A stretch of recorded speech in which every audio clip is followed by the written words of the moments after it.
আসসালামু আলাইকুম রহমতুল্লাহি ওয়া সম্মানিত ভাইরা, নিয়মিত ভিডিও আপডেট নিয়ে আপনাদের সম্মুখে এসেছি। গত দুদিন পর্যন্ত ছিলাম না, যে কোনো একটি কাজে ব্যস্ত ছিলাম। আমি আপনাদের সম্মুখে আজকে একটি আমলের বিষয় নিয়ে চলে আসব। পরীক্ষিত একটি আমল। চলুন আমরা জেনে নেই আমলটা কি।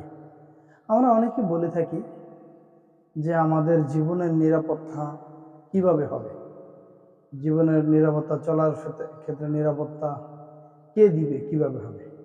প্রথম কথা হলো, আপনার আমার চলার নিরাপত্তা একমাত্র রব্বুল আলামিন দিবেন।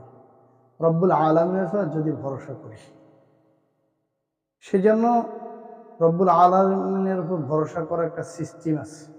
আল্লাহ তাআলা আমাদেরকে তার রসুলের মাধ্যমে সব কিছু শিখিয়ে দিয়েছেন।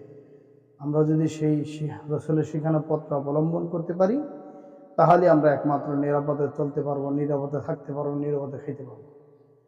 তো চলুন দেখে আসি সর্বপ্রথম একটা নিরাপত্তার ব্যবস্থা আল্লাহ তাআলা আমাকে কি দিচ্ছেন।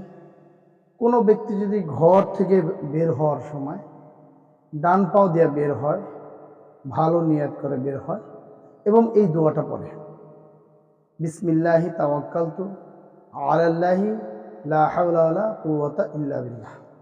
আমি দোয়াটা আবার বলছি, কেউ যদি পড়ে বিসমিল্লাহি তাওয়াক্কালতু আলাল্লাহি লা হাওলা ওয়ালা কুওয়াতা ইল্লা বিল্লাহ, এই দোয়াটা যদি কেউ পড়ে, আল্লাহ তাআলা, রাসূল করিম সাল্লাল্লাহু আলাইহি ওয়াসাল্লাম বলেন, তিনি ঘর থেকে বের হওয়ার পর থেকে সারা রাস্তায় নিরাপদ থাকবে আবার ঘরে আসার আগ পর্যন্ত।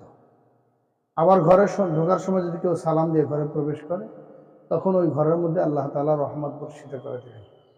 যতক্ষণ আপনি ঘরের মধ্যে থাকবেন, আল্লাহ তাআলা আপনার উপর রহমত বর্ষিত করবে। আজ আমরা দেখি অনেক সময় অনেক অ্যাক্সিডেন্ট হয়, অনেক বিপদে মানুষ পড়ে, বিপদে থাকে। কেন? শুধু আমল না থাকার কারণে।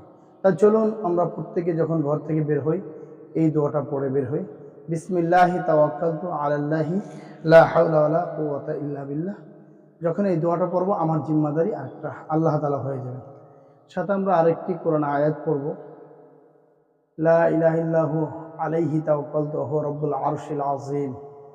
এই দোয়াটা বেশি বেশি পড়ব, আল্লাহ সমস্ত বিপদ থেকে বাঁচাবেন। তাই বিপদ থেকে বাঁচার জন্য এই দুইটি আমল করার চেষ্টা